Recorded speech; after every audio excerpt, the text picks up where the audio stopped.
Magandang araw po sa inyo, Sir Blair. Lalong-lalo na po sa mga giliw ninyong tagapakinig at taga-suporta ng inyong YouTube channel.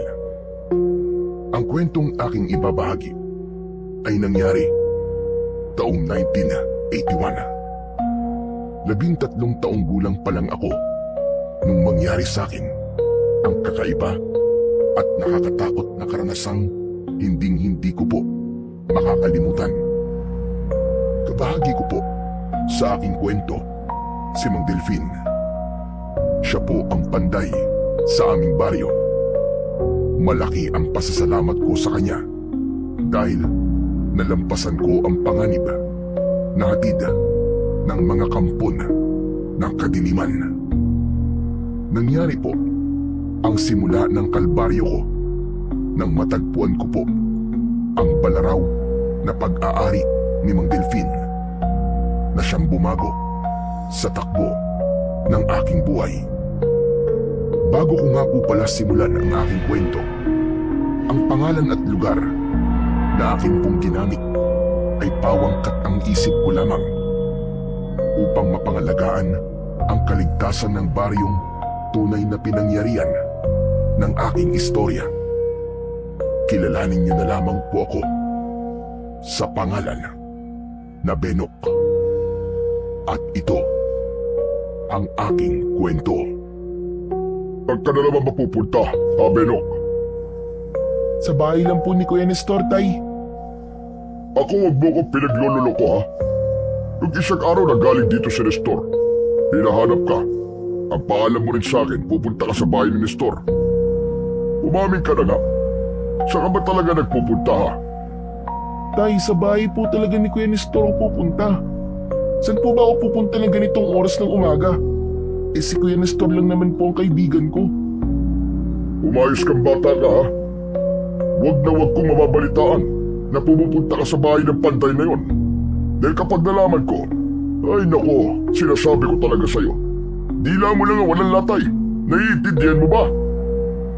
Tay naman bakit po ba ang init ng dugo niyo kay Mang Delfin? Wala naman po siyang ginagawang masama sa inyo, ha?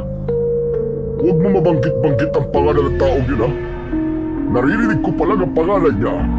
Kumukulo na ang dugo ko. Sus, baka naman po naging karibal niyo lang po si Mang Delfin sa puso ni Nanay. Kaya po kayo nagkakaganyan. Ba't ang batang ito? Gusto mo ba talagang tamaan, ha? Kasi naman po hindi ko po alam kung bakit po kumukulo ang dugo niyo kay Mang Delfin.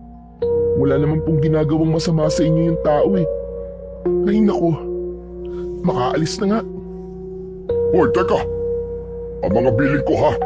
Kapag nahuli kita nakikipag-usap sa panday na yon, humanda ka talaga sa akin, bata ka. Oo na po, aalis na po ako. Hala, sige na. Bumalik ka kagad, ha? Mabilis kong tinahak ang daan papunta sa bahay ni Kuya Nestor. Tumutulong ako sa kanya sa pagtitinda ng mga karne na kinatay naman ng matadero niyang lolo na si Lolo Estong. Ngunit dahilan ko lang yon. Ang totoo ay pupunta talaga ako sa bahay ni Mang Delfin. Siya talaga ang nagbibigay sa akin ng pera na akala naman ni tatay ay galing sa paglalako namin ni Kuya Nestor ng karne. Ngunit habang naglalakad ako, nakasalubong ko si Kuya Nestor. Edad 25 taong gulang na siya. Binata at masipag. May dala siyang 2 timba na may laman na karne ng baboy. Oh, ang aga mo yata, Benok, ka. Alam mo naman di ba kuya, kung saan talaga ako pupunta? Pambihira ka naman Muntik na akong mahuli ni tatay sa pagpunta mo sa bahay noong nakaraang araw. Teka, bakit yata sa tono ng pananalita mo sinisisi mo ako? Hinanap lang naman kita noong nakaraang araw dahil pinapapunta ka ni Lolo Estong sa bahay. Yun na nga ang dahilan, kuya Kaya muntik na akong mahuli ni tatay. Kasi yung sinabi ko sa kanya, sa bahay niyo ako pupunta. Tapos bigla kang susulpot sa bahay namin. Hahanapin mo lang pala ako. Ay nako, hindi ko nakasalanan yun, ano. Ang hirap kasi sa'yo. Nagsisinungaling ka. Kaya yan, palagi ka na lang nag-aalala na baka mahuli ka ng tatay mo.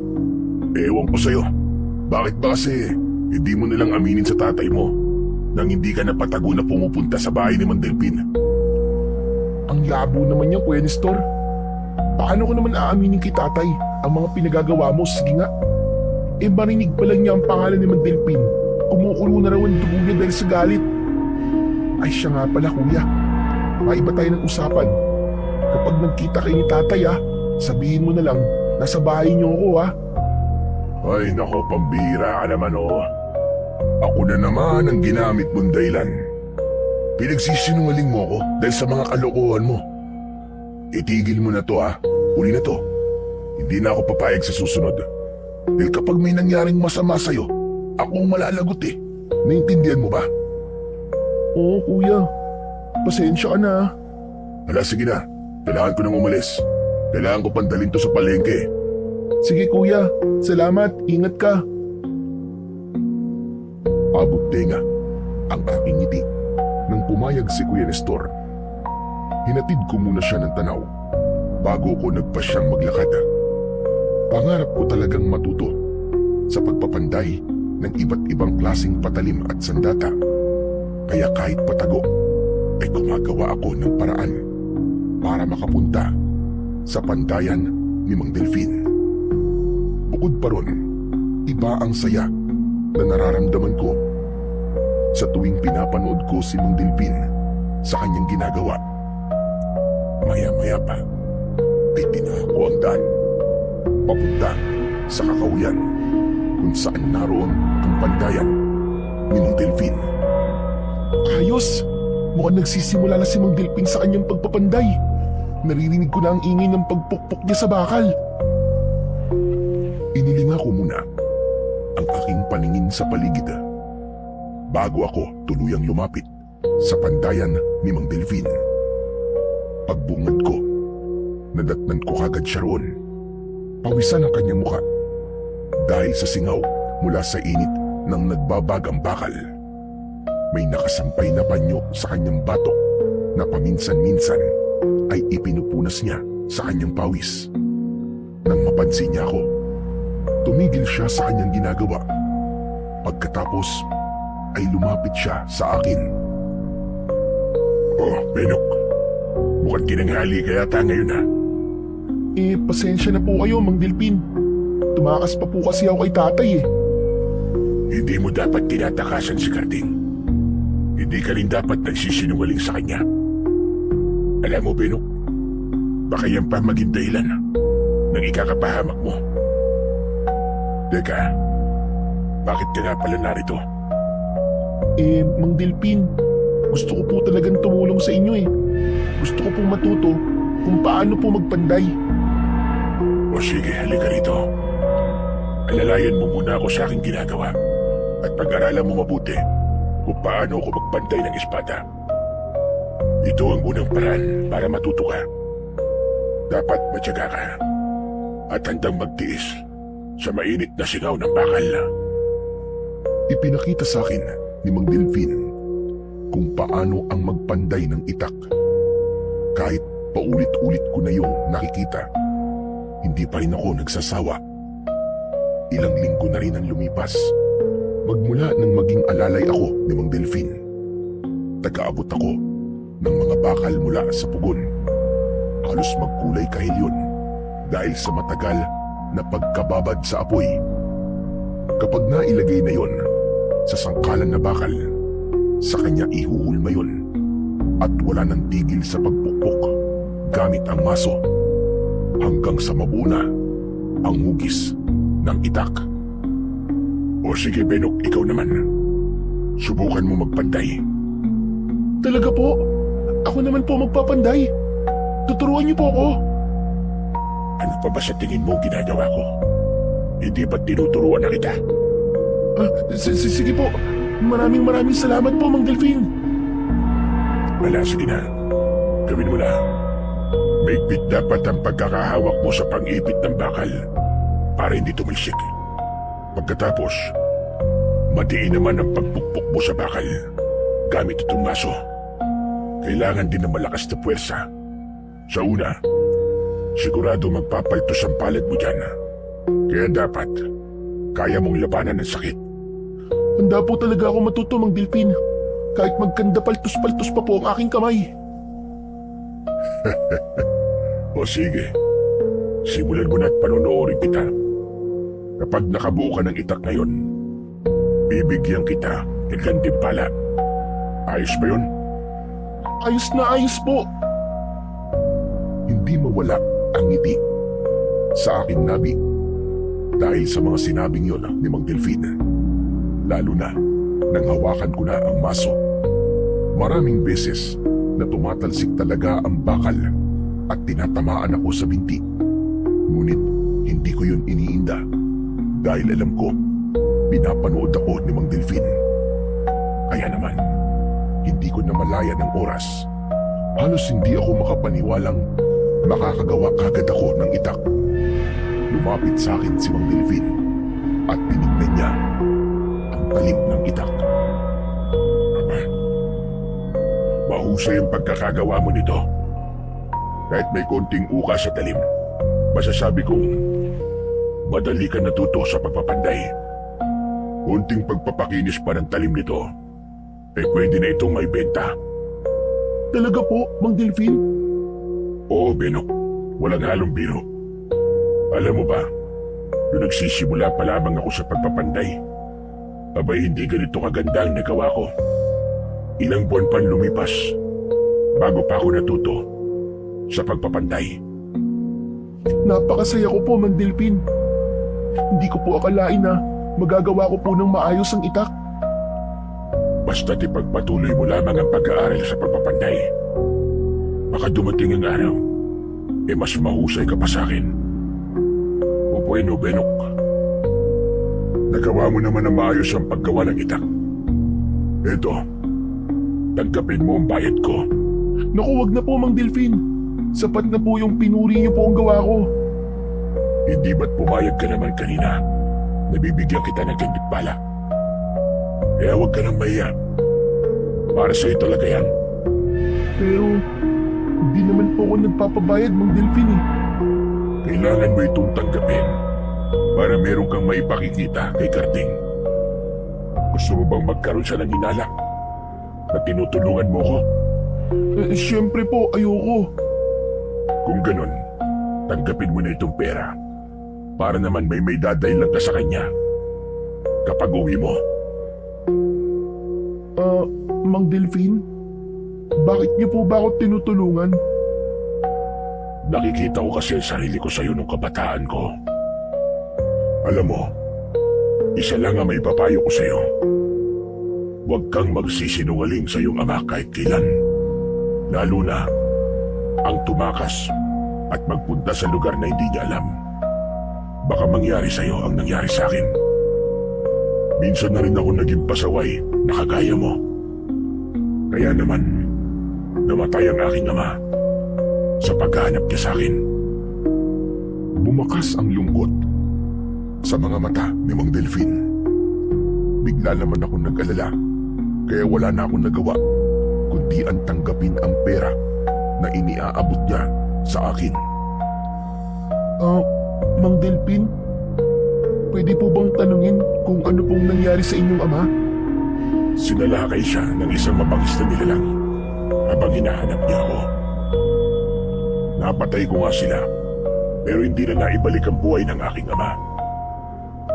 Iniwan ako ng aking pamilya at halos kasuklaman nila ako. Pinagsisiyan ko ang mga nangyari. Ngunit kagaya na sinabi ko, huli na ang lahat para magsisi. Kaya habang maaga pa, Benok, matuto kang magsabi ng totoo sa iyong ama nang hindi ka magaya sa akin. Nakakalungkot naman po pala ang naging buhay niyo, Mang Delphin. Tama ka. Malungkot ang nag-iisa. Walang karamay at mag-isang namumuhay. Kaya naman, ikinulong ko ang aking sarili sa pagpapantay ng mga itak para kahit papano ay makalimutan ko ang mga nangyari. Teka, siya nga pala. Maiwan muna kita rito. Kailangan ko pa kasing bumili ng mga bakal. Baka dumating na yung kausap ko. Mabilis lang ako. Sige po. Teka, bago ka umalis, linisan mo muna itong pandayan ko ha. Sige po, Mang Delfin. Tumango si Mang Delfin bago siya umalis. Pagkatapos ay inilinga ko ang aking paningin sa paligid para maghanap ng basahan. Ngunit wala akong nakita.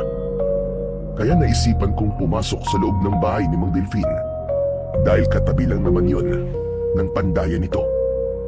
Pagpasok ko, bumungad sa aking paningin ang loob ng bahay. Wow! Ang linis naman ng bahay ni Mang Delfin. Tsaka ang daming magagandang itak na nakasabit sa dingding na sawali. May mga nakadisplay din na pugot na bungo ng mga hayop. Napakaganda naman tignan ng pagkakaayos ng mga gamit niya. Teka, nasan kaya ang basahan niya? Sa aking paghanap, napako ang aking paningin sa kinaroroonan ng isang lumang baul. Napakunot ang noo ko nang makitang may basahan sa ibabaw nun. Lumapit ako sa kinaroroonan ng baul. Saka pinagmasdan ang itsura nito. Ano ba naman yan? Ang dami namang alikabok nitong baul na to. Para bang matagal nang hindi nalilinisan? Teka, ano kaya kung ito na muna ang linisin ko? Sayang naman kasi, maganda pa to eh. Kinuha ko ang basahan sa ibabaw ng baul. Inihipan ko yun, saka pinispisan ng aking kamay. Pagkatapos ay sinimulan ko ng punasan ang baul. Binuksan ko yun para malinisan din ang mga gamit na nakatago roon. Ngunit natigilan ako nang makita ang laman ng baul. Walang ibang nakalagay sa loob, kundi ang isang pulang tela na nakabalot sa parang itak. Kinuha ko yun at tinanggal ang balot nun. Teka, kung di ako nagkakamali, balaraw to ha. Ang ganda naman ito. Ngayon lang ako nakakita ng ganitong klaseng sandata. Ang ganda rin ng disenyo na nakaukit sa hawakan. Sinipat-sipat ko sa ere ang balaraw. Ngunit nagulat ako nang bigla kong maramdaman ang malakuryenteng gumapang sa aking kamay. Nabitiwan ko ang balaraw at napaupo ako sa sahig. Sakto naman ang pagpasok ni Mang Delfin. Nanlaki ang kanyang mga mata nang tumingin siya sa akin. Agad akong napatayo. Nag-alala ako dahil pinakialaman ko ang kanyang gamit. Mang Delfin, patawarin niyo po ako at pinakialaman ko po ang gamit niyo. Anong ginawa mo? Naganap lang po ako ng basahan na ipanlilinis ko po sana sa pandayan. Pero nakita ko po itong baul eh. Marumi na po kaya nilinisan ko. Hindi ko po sinasadya na hawakan po ang balaraw niyo. Pasensya na po talaga, Mang Delfin. Hindi na po mauulit. Hindi niya ako sinagot. Kaya mas lalo akong kinabahan. Lalo na nang nagmamadali siyang lumapit sa akin. Nagpalipat-lipat siya ng kanyang tingin sa balaraw at sa aking kamay. Nakaawang ang kanyang bibig at nanlalaki pa rin ang kanyang mga mata. Ayos lang po, Mang Delfin, na pagalitan niyo po ako. Patawarin niyo na po ako, Mang Delfin. Hindi yun ang inaalala ko, Benok. Ano po? Hindi po ba kayo galit na pinakialaman ko po ang gamit niyo? Hindi ako galit sa'yo, Benok. Hindi lang talaga ako makapaniwala kung paano mo nabuhat ang aking balaraw. Magaan naman po ang balaraw at saka maikli lang po. Ito nga po, ang gaan-gaan lang. Mas lalong bumakas ang pag-aalala sa mukha ni Mang Delfin. Naging balisa siya at panay ang sulyap sa akin. Benok, kakaiba sa lahat at sa datang yan. Matagal na panahon na yan na nakatago dyan sa baul. At walang sino man ang nakakabuhat sa balaraw. Kaya nagtataka ko kung paano mo ito nabuhat. Pero bakit naman po, Mang Delphin? Akala ko po, simpleng balaraw lang po yan. Ang sino mong magtatangka na hawakan ito ay napapaso ang kamay at hindi nabubuhat. Kaya delikado ang ginawa mo. Hindi ko po kayo naiintindihan, Mang Delphin. Yumuko si Mang Delphin at hinawakan niya ako sa tigkabilaan kong balikat. Makinig kang mabuti sa akin, Benok. Ang balaraw na yan ay gawa pa sa bumagsak na bulalakaw. Matagal na panahon na lumipas nang magamit yan ng isang pantay laban sa masasamang elemento. At ang pagkakabuhat mo sa sandatang yan ay nangangahulugan ng muling pag-asik ng lagim ng mga aswang. Ano po, Mang Delphin? Aswang po. Siya nga, Benok. Mga aswang. Kung nabuhat mo ang balaraw nang hindi ka napapasok, nangangahulugan na ikaw ang tagapagmana nito. Pero paano naman po yun nangyari? Isa lamang po akong ordinaryong bata. Dati ako mandirigmang kumakalaban sa mga aswang, Benok.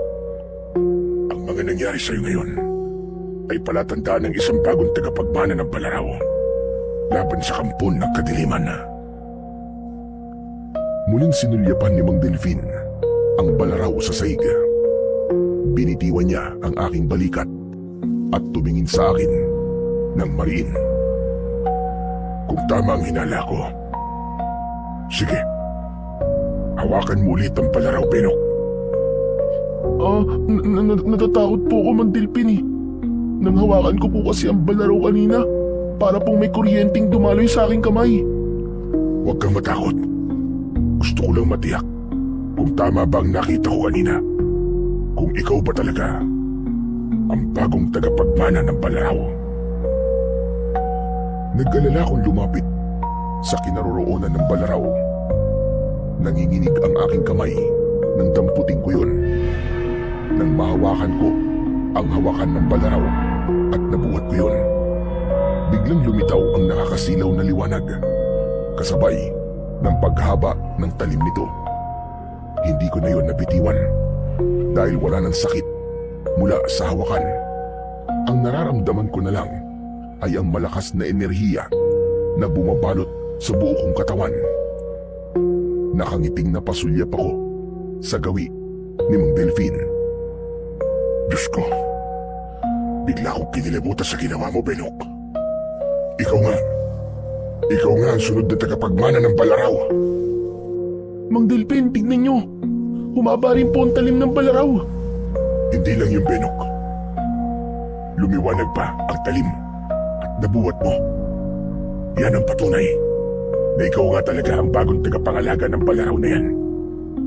Kaakibat nito ang isang matinding responsibilidad.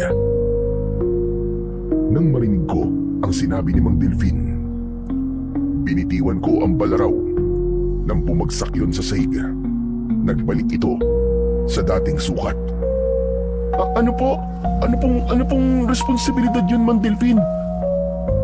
Kung may bagong tagapagmana sa sandata, nangangahulugan na nakabalik na si Lizardo. Bumalik na ang hari ng mga aswang.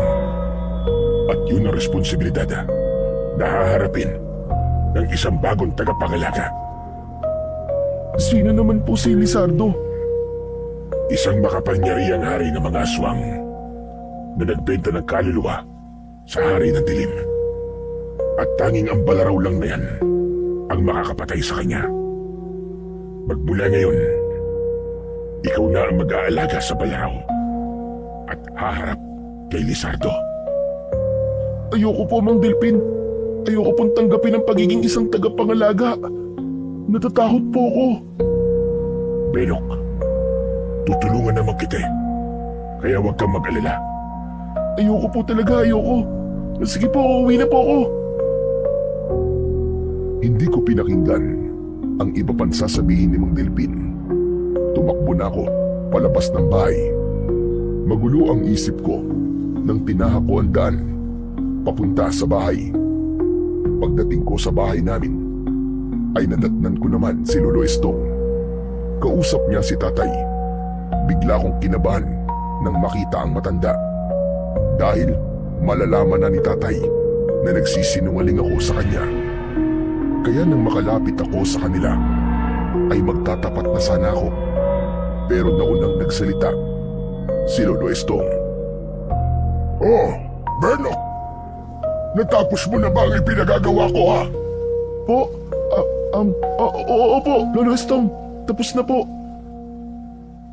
Anak, ipagtimpla mo nga kami ni Tatay Estong ng kape. May kailangan lang kaming pag-usapan. Nagtataka akong pumasok sa loob ng aming kusina. Naramdaman ko, nahabol ang tingin ni Lolo Estong sa akin. Kaya naman, nang tignan ko siya, ay ngumiti siya at tumango. Naintindihan ko na kagad ang ibig niyang sabihin. Natimbirian na siya ni Kuya Nestor. Kaya naman, nakahinga ako ng maluwag. Nang matapos ako sa pagtitimpla, dinala ko ang kape kay Lolo Estong at narinig ko ang kanilang pinag-uusapan. Nag-aalala ko, Karding. Sa muling pagpapasabog ng minahan sa lupang akin sinasaka. Alam ko wala silang permit yan. Malakas lang talaga ang loob nila dahil maimpluwensya ang kanilang padrino. Anong aksyon naman ang ginawa ni Kapitan sa reklamo niyo, Tatay Estong? Ay nako, maging si Kapitan yata ay mukhang nalagyan na rin ng pera sa kamay. Sukat ba namang sabihin sa akin na ang pakialaman ko raw ay ang pangangaso ko sa bundok at yun daw mismo ang totoong nakakapaminsala? Eh alam mo namang, Kardeng, di ba? Na matagal na akong tumigil sa pangangaso magmula lang mangyari sa iyong ama ang trahedyang yun. Ayoko na pong pag-usapan pa tungkol sa bagay na yan. Kung balak niyo po na ipaalam sa kinauukulan ng hinaing niyo, tutulungan ko po kayo. Kung ganon, tutuloy na ako. Uubusin ko lang itong kape. Maraming salamat nga pala, Benok, sa kape. Walang anuman po, Lolo Estong. Pagkaubos ni Lolo Estong ng kanyang kape, ay biglang umalingaw-ngaw sa bundok ang sunod-sunod na putok ng dinamita. Natigilan si Lolo Estong at nag-aalala na napatingin sa gawi ni tatay. Talagang hindi sila tumitigil sa pagsira sa ating kalikasan. Ang dapat sa mga yan, isumbong na sa mga pulis. Mabibigo ka lamang, Kardeng. Bayad na nila mga pulis. Ay nako, makaalis na nga. At baka si Nestor makiusyoso na naman sa pagmimina. Baka pati siya ay madamay kung sakaling magkahulihan. Sige po, Tatay Estong. Mag-iingat po kayo. Nang makaalis na ang matanda, ay binalingan naman ako ni tatay. Seryoso ang kanyang tingin at sinuri niya ang aking muka. Bakit po, tay? Kanina nang dumating ka, napansin ko na namumutla ang labi mo. Parang may kinatatakutan ka. Tumakbo po kasi ako, tay. Nag-alala po ako kasi baka mapagalitan niyo po ako kapag hindi po kagad ako nakabalik. Ito nga po pala ang kinita ko kanina, tay, habang kasama ko po si Kuya Nestor. Aba, malaki-laki ang pera mo ngayon, ha? Akala ko ba konti lang ang kinatay na baboy ni Tatay Estong? Nag-extra po kasi akong magbuhat ng mga isda sa iba pong nagtitinda. Tamang-tama ito, anak. Paubos na ang nabili kong bigas nung isang araw. Tay, ano po sadya sa inyo ni Lolo Estong?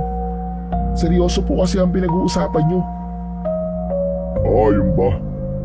Nag-aalala si Tatay Estong na baka masira nila ang lumang sementeryo. Doon kasi nag-ooperate ang mga minero Matagal ng problema yun. Pero hanggang ngayon, hindi pa rin sila napipigilan ng gobyerno.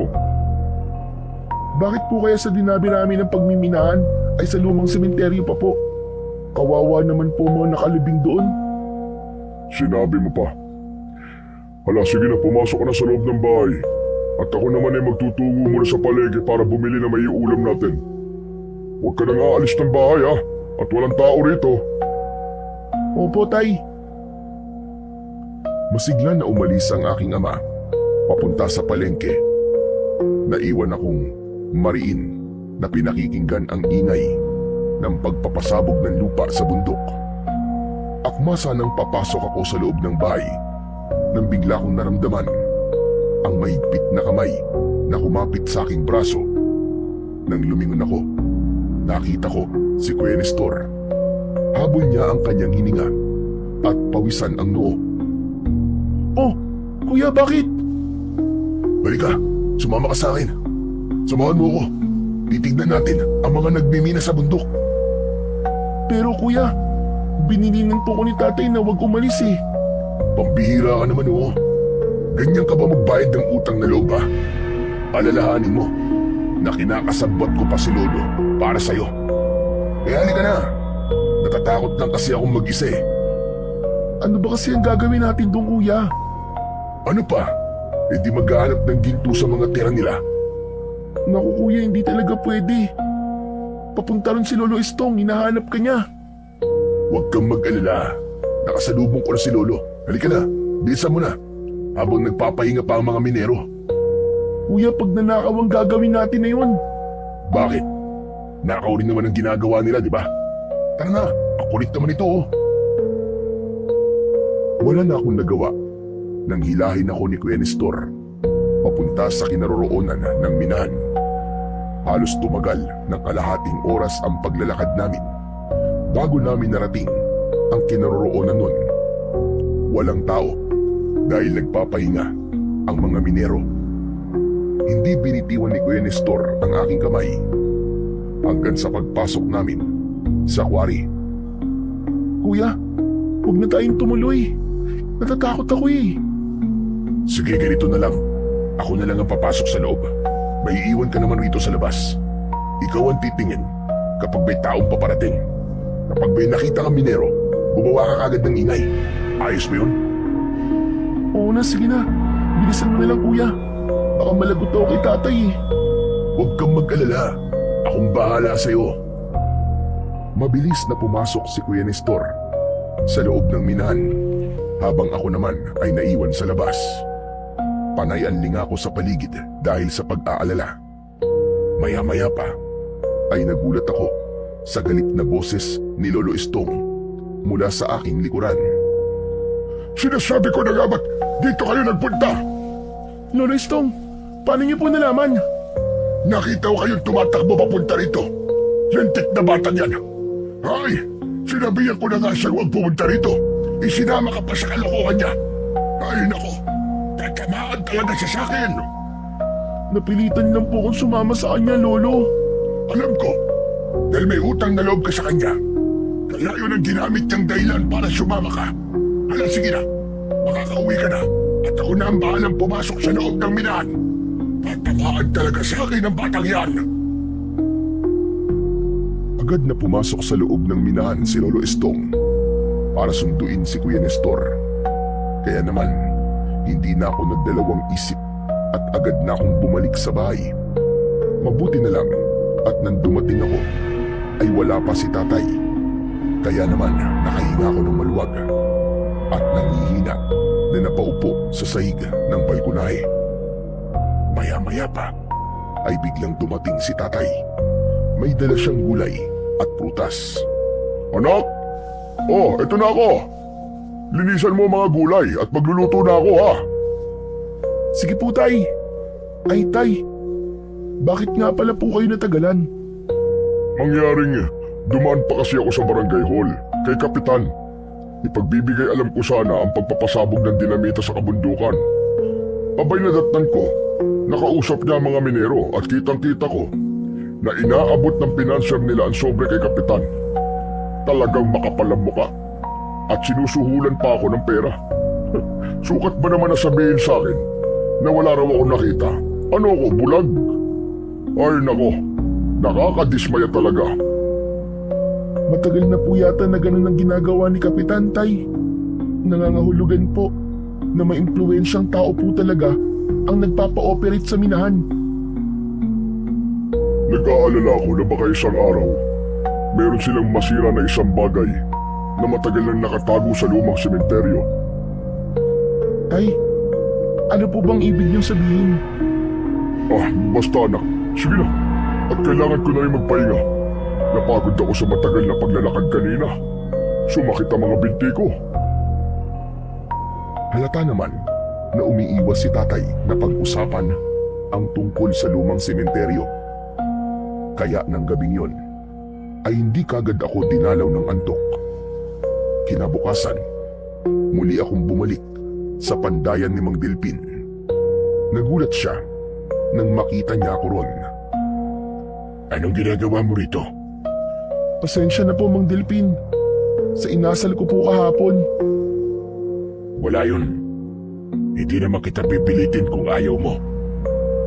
Mang Delpin, pwede pa rin po ba akong tumulong sa inyo rito? Oo naman. Tamang-tama lang ang pagpunta mo rito. Marami akong ipapagawa sa'yo. Magbubuhat tayo ng mga bakal para malinisan ko ng maayos ang aking pandayan. Sige po, Mang Delpin. Saan po tayo magsisimula? Itong mga itak, isalansan mo ng maayos. Pagtabi-tabihin mo ang magkakasukat. Saka mo linisin at hasain ang talim. Pagkatapos, ito namang maso ay dalhin mo sa labas ng bahay. Kailangan ko kasing ayusin ang palakol na gagamitin kong pansibak ng mga panggatong. Kahit nagtataka ko sa dami ng iniutos ni Mang Delpin sa akin, ay tuloy pa rin ako sa pagtulong sa kanya. Ni hindi namin pinag-uusapan ang tungkol sa kanyang balaraw. Lumipas ang oras nang hindi kami nag-uusap. Tuloy lang kami sa pagbubuhat ng mga bakal, maging ang mga kahoy na sisibakin. Nang hindi na ako nakatiis, nagtanong na ako. Mang Delpin, kanina pa ho tayo nagbubuhat ng mabibigat na bakal. Hindi ba kayo magpapanday ng itak? Hindi mo na, Benok. Gusto ko malinis ang pandayan ko para maginawa ang pagkilos ko sa loob. Bakit, Benok? Pagod ka na ba? Hindi naman po. Nagtataka lang po ako. Sige na. Damputin mo na ang mga kahoy na sinibak ko. Magpalipas oras muna tayo, pampawala ng pagod. Marunong ka bang gumamit ng arnis? Arnis? Hindi po eh. Sige, isipin mo na lang na arnis ang hawak mong kahoy. Sige nga, atakihin mo nga ako ng palo. Kapag natalo mo ko, tuturuan ulit kita sa pagpapanday ng itak. O ano, ayos ba yun sa'yo? Sige po, ayos na ayos po yun sa akin. Nagsimula ang aming paglalaban, pero madalas niya akong tinatamaan ng kahoy sa puwet. Kaya napapaigtad ako dahil sa sakit. Nang mga sandaling yon, wala akong kaalam-alam na tinuturuan na pala ako ni Mang Delpin kung paanong makipaglaban. At dahil natutuwa ako sa ginagawa namin, nakipagsabayan ako sa kanya kahit hindi ako makatama. O ano, paano ba yan? Natalo kita. Kaya magbubuhat ka na ulit ng mga sinibak na kahoy at ng bakal. Ang daya naman. Akala ko pa naman matuturuan niyo na ako sa pagpapanday. Kaya sa susunod, Benok, galingan mo na para maturuan na kita. Iiling-iling na binuhat ko isa-isa ang mga sinibak niyang gatong. Nang matapos ako sa aking ginagawa, ay umuwi na kagad ako sa aming bahay. Halos tumagal ng 2 linggo ang pagpunta-punta ko sa pandayan. Tinuturuan naman niya ako sa pagpapanday, pero mas lamang ang pagbubuhat. Hanggang isang araw ay kinausap na ako ni Mang Delpin. Pasensya ka na, Benok, kung hindi ko ipinagtapat sa'yo ang buong katotohanan. Ano pong katotohanan, Mang Delpin? Matagal na kitang sinasanay ng palim. Alam mo ba na ang pagbubuhat mo sa mabibigat na bagay ay sinusukat nito ang iyong lakas? Pati na ang paggamit mo ng kahoy sa tuwing nagdiduelo tayo ay isang paraan kung paano humawak ng palaraw. Sa nakikita ko, malaki na ang ikinaling mo. Teka, akala ko po ba hindi niyo po ako pipilitin? Bilang bagong tagapagmana, tungkulin mong harapin kung ano ang nakatakda para sa'yo. Hindi mo yung pwedeng baliwalain at iwasan. Kailangan mo tong harapin, Benok. Pero ang gusto ko lang naman po ay maging tagagawa ng sandata. Wala po akong alam pagdating po sa pakikipaglaban. Kaya nga tinuturuan kita, hindi ba? Kailangan mo magsanay upang maharap mo ang mga kalaban. Magtiwala ka sa akin, Benok. Hindi ka mapapahamak. Bakit niyo po ba ito ginagawa, Mang Delphin? Dahil nanganganib ang buhay mo. Papatayin nila ang bagong tagapagmana. At mararamdaman nila yon kapag nakaharap ka nila. Kaya sa ayaw at sa gusto mo, tatanggapin mo ang tungkulin na nakaatang sa balikat mo. Pero Subok ko na ang kakayahan ng Balaraw, Benok. Dahil ako mismong gumamit nito. Inubos ko ang mga aswang. Napatay ko ang hari nila. At tumanggap ako ng papuri dahil doon. Itinuring nila ako na isang bayani. ang ibig niyo po bang sabihin? Sikat po kayo nun? Oo. Sikat ako, Mandirigma. Ang astig naman nun, Mang Delphin. Parang gusto ko na rin po maging kagaya niyo ah. Magiging kagaya kita kung tatanggapin mo ang iniaalok ko sa'yo. Hindi mo maaaring tanggihan ang misyon na nakaatang sa balikat mo, Benok. O ano? Handa ka na ba sa pagsisimula ng tunay nating pagsasanay? Sige po, Mang Delphin. Handa na po akong matuto sa inyo. Ang inaalala ko lang naman po ay si tatay. Medyo nakakalata na po siya. Lalo na po at matagal ko na rin pong hindi nakikita si Kuya Nestor. Siya po kasi ang kakampi ko kapag tumatakas po ako papunta rito eh. Ang Nestor ba na kaibigan mo ay madalas na pumupunta rito para sunduin ka? Opo, magmula po nang iwan ko siya sa minahan, hindi na po kami nagkita. Baka masama nga po ang loob niyo sa akin eh, na sa pangiiwan ko po sa kanya. Nahuli po kasi kami ni Lolo Estong. Sa tingin ko, pinagbawalan siyang lumabas ni Tatay Estong. Huwag mo na siyang alalahanin. Ang inaalala ko ay ang galit ng tatay mo. Naku, mahusay naman po kayo sa pakikipaglaban eh. Kaya walang panama sa inyo si tatay. Loko ka talagang bata ka. Sige na. Simulan na natin ang pagsasanay. Agad kaming naganda ng lugar na pagdadausan namin ng pagsasanay. Hawak ko ang balaraw at siya naman ay ang itak na pinanday ko nung nakaraang araw. Tumagal halos ng ilang araw ang aming pagsasanay bago ko natutunan ang tamang paggamit ng balaraw.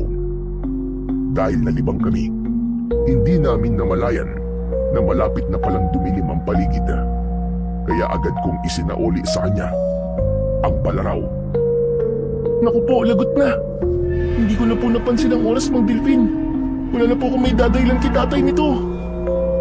Kaya nga mas mabuting ipagtapat mo na sa kanya ang totoo. Sige na. Makakauwi ka na. Sa susunod na araw na lang tayo magkita. Magpahinga ka muna sa pagsasanay. Dahil baka mapagalitan ka na ng iyong ama. Sige po, Mang Delphin. Pupunta na lang po ako rito kapag naayos ko na po ang problema ko kay tatay. Sige po. Pagkatapos ko magpaalam, ay agad akong naglakad pauwi sa bahay. Kaya lang, bigla akong nag-alala nang makita si tatay sa daan. Kasama siyang nakikiusyoso sa mga tao. Nagkakagulo ang mga ito at bakas sa kanilang muka ang pag-aalala. Mabilis akong lumapit sa kinaroroonan ng mga tao at tumambad sa aking paningin ang bangkay ng isang lalaking butas ang dibdib. Dilat ang kanyang mga mata, laylay ang dila at ang kanyang leeg ay kulay ube na parabang sinakal ng maipit. Gaano nakatagal ang bangkay? Tanong ni tatay sa lalaking nag-aayos sa katawan ng bangkay para ilipat sa higaan na inuusong ng mga tanod. Sinabi nito na kagabi pa raw nila nakita ang katawan. Ngayon lang daw pinuntahan ng mga pulis dahil marami din daw ang namatay sa karatig baryo at kagaya rin daw ng itsura ng bangkay sa aming lugar. Bumundol ang aking kaba nang marinig ko yun at bigla kong naalala ang mga naikwento sa akin ni Mang Delfin. Kung ganun, totoong bumalik na nga si Lizardo. Diyos ko, hindi kaya ito na rin ang simula ng pag-aasik niya ng lagim? Bulong ko sa aking sarili nang lumingon ang aking ama at nakita niya ako. Biglang dumilim ang kanyang anyo at lumapit sa akin. Dala ng kanyang galit, mahigpit niyang hinawakan ang aking braso. Lintik ka, bata ka! Saan ka ba nanggaling, ha? Aray ko po! Tay, nasasaktan po ako. Bitiwan niyo po ang braso ko! Nagmamasasaktan ka sa akin kapag hindi ka nagsabi sa akin na totoo. Saan ka nanggaling? Bakit ngayon ka lang umuwi? Kay Kuya Nestor po, tay. Sinungaling! Doon na nga ako nanggaling kanina eh. At 2 linggo nang may sakit si Nestor. At 2 linggo mo na rin ako niloloko. Halika, sumama ka sa akin sa bahay. Doon tayo mag-usap. Sa kabila ng nararamdaman kong sakit mula sa mahigpit na pagkakakapit ni tatay sa aking braso, mas nag-alala ko sa kalagayan ni Kuya Nestor. Kaya pala hindi ko na siya nakikita dahil may sakit siya. Pagkalipas ng ilang minuto naming paglalakad, pabalya kong itinulak ng aking ama. Dinuro niya ako habang nanginginig ang kanyang kamay.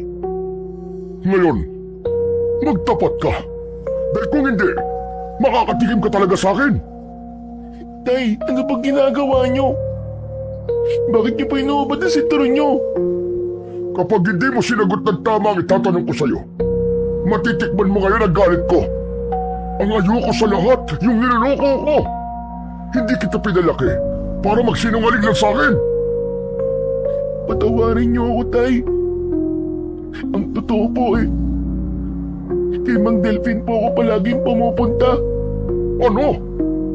Anak naman ng 8 tipaklong, oo.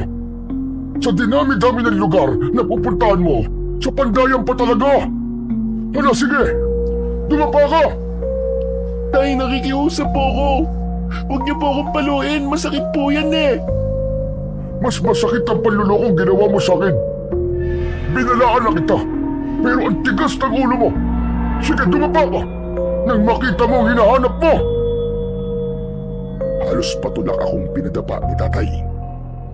Galit na galit siya at hindi niya pinakinggan ang paliwanag ko.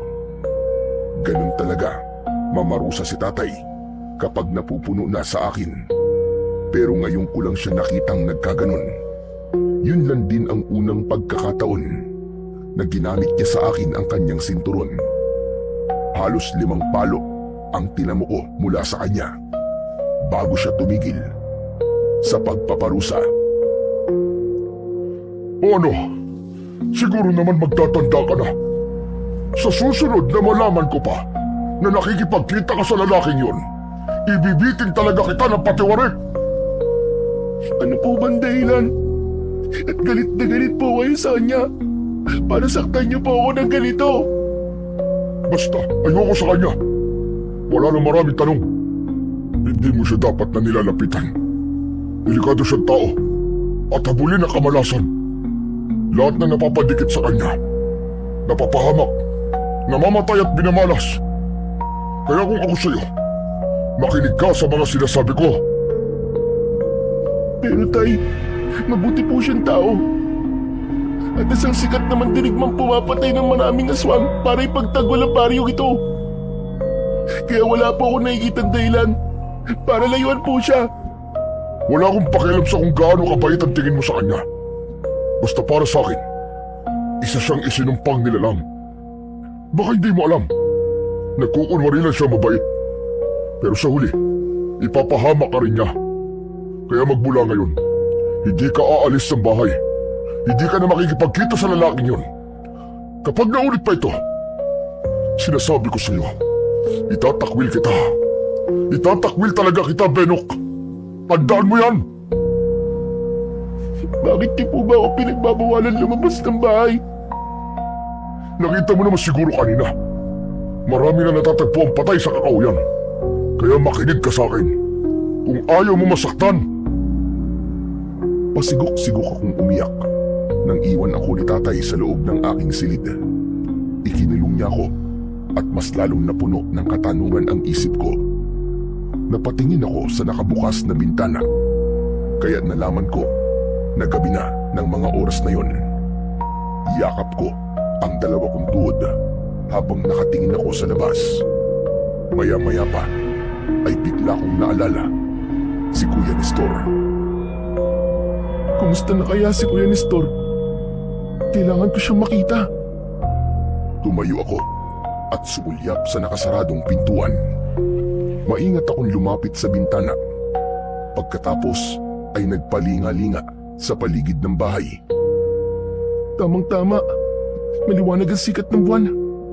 Kita ang daan papunta sa bahay ni na Kuya Nestor. Tsaka hindi rin ako hanapin ni tatay dahil ang alam niya, narito lang ako sa loob ng aking kwarto. Likas talaga sa akin ang pagiging matigas ang ulo. Kaya ng gabing yon, tumakas ako. Sa bintana ako dumaan. Maingat akong tumakbo papunta sa kakauyan. Halos mabingi ako sa lakas ng kabog ng aking dibdib. Ngunit pagsapit ko sa gitna ng kagubatan, bigla akong nakarinig ng malakas na alulong ng asong ligaw. Kaya naman, tumigil ako sa pagtakbo. Ala, ano yun? Bakit may ganun? Natataranta akong nagpalinga-linga sa paligid habang nanginginig ang aking tuhod. Kaya ganun na lang, kalakas ang aking sigaw nang maramdaman ko ang kamay na humawak sa aking paa. Bitiwan mo ako! Tulong! Tulungan niyo ako! Mula sa ilalim ng lupa, bumangon ang isang nilalang. Umaalingasaw ang mabahong singaw ng naaagnas nitong katawan. Umangil ito ng malakas habang hinihila ang aking paa. Sinipa ko siya sa kanyang muka, ngunit hindi niya binibitiwan ang aking paa. Bitaw! Bitiwan mo ang paa ko! Lumayo ka sa akin! Nang hindi binibitiwan ng nilalang ang aking paa, yumuko ako. Ako na mismo ang nagtanggal sa kanyang mga kamay. Kaya lang, malambot ang kanyang balat at lumubog ang aking daliri sa kanyang kamay. Naramdaman ko ang kanyang buto at nang iangat ko yun sa ere, nakita ko ang tila naglalaway na likido mula sa kanyang laman. Dala ng aking takot, malakas akong nagpumiglas at sumigaw. Nang makawala ako, ay mabilis akong tumakbo pabalik sa aming bahay. Ngunit naligaw na ako. Hindi ko na alam kung saan ako patungo. Tulong! Tulungan niyo ako!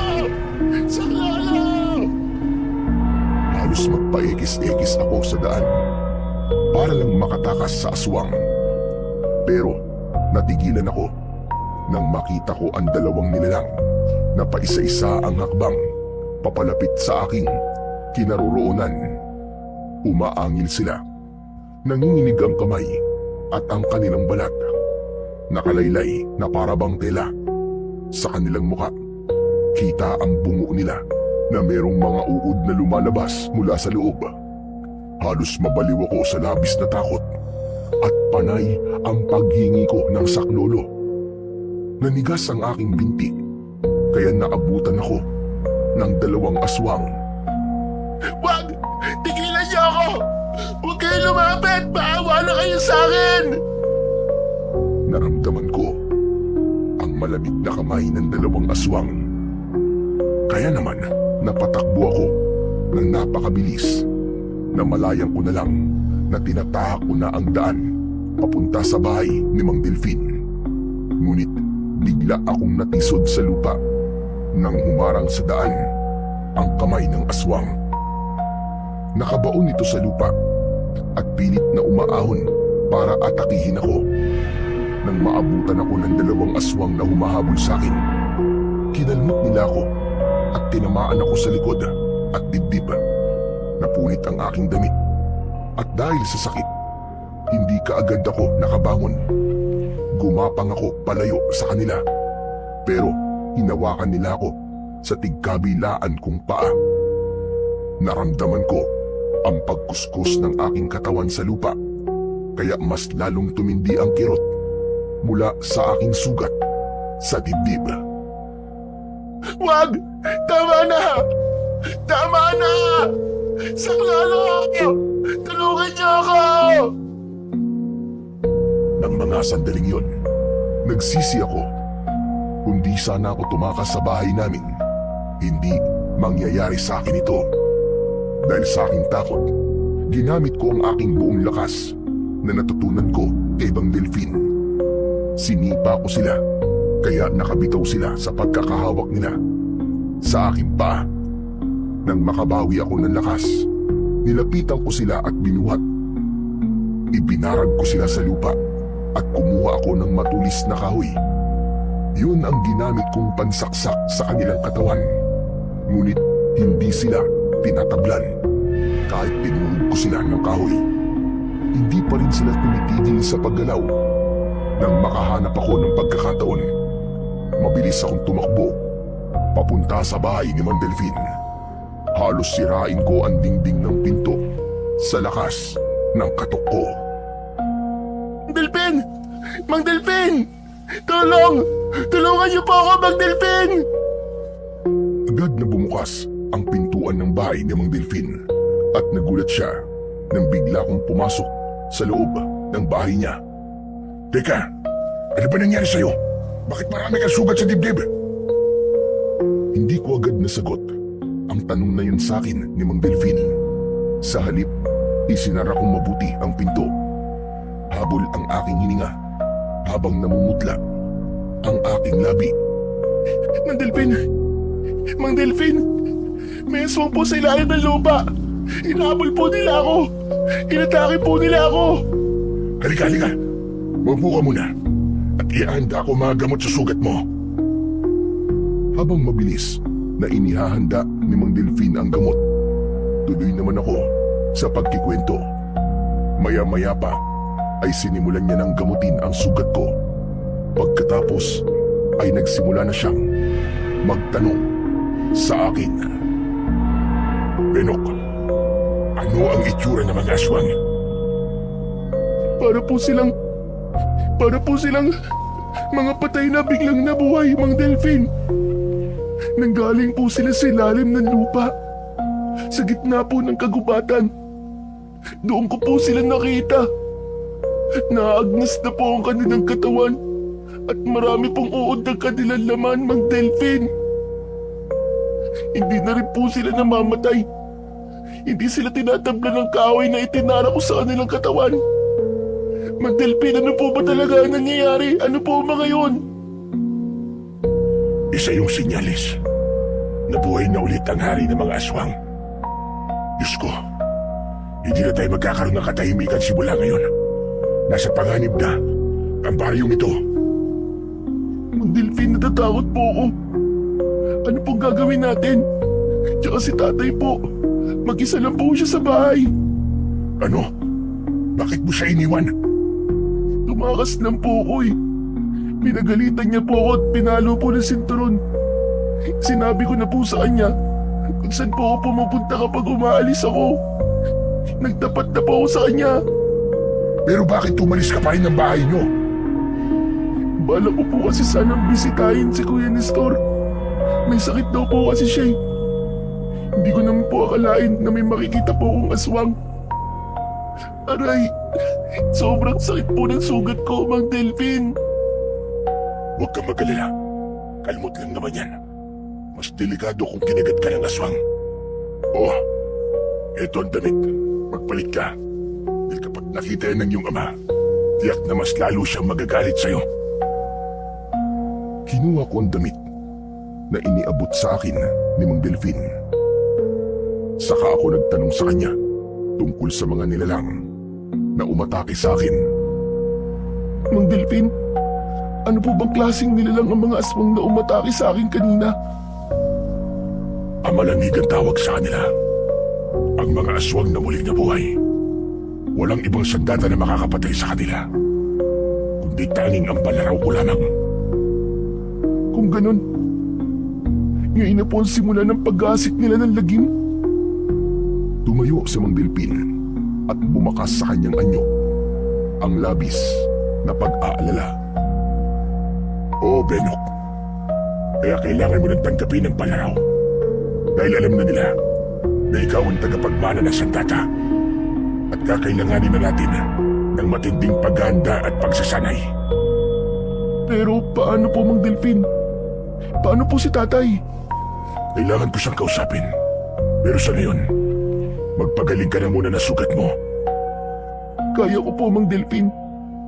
Kaya ko pong gawin ang pagsasanay natin kahit may sugat ako.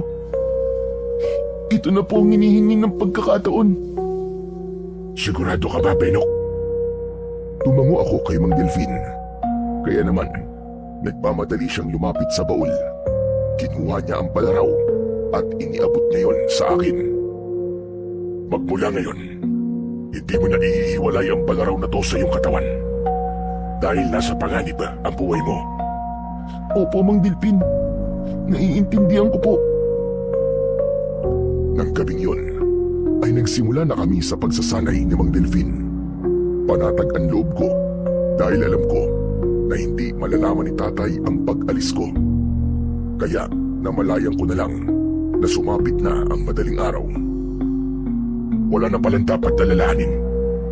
Mabilis kang natuto sa paggamit ng palaraw. Sabi ko naman po sa inyo madali po ako matututo. Sige na, umuwi ka na. Ingatan mong balaraw. Ako nang bahalang kumausap kay Karding para matapos na ang pag-aalala mo. Ipagtatapat niyo na rin po ba sa kanya ang tungkol po sa balaraw? Oo, Benok. Dahil ayoko na nagsisinungaling ka pa sa kanya. Tatanggapin ko kung ano sasabihin niya. Panahon na para magkausap kami. Pagkatapos ko magpaalam kay Mang Delphin, tinahak ko ang daan papunta sa bahay. Pero nagulat ako nang makitang bukas ang pintuan. Nag-aagaw ang dilim at liwanag, kaya bumundol ang kaba sa aking dibdib. Dahil kadalasan, tanghali nang nagigising ang aking ama, mas lalo ko nagulat nang makita ko si Kuya Nestor.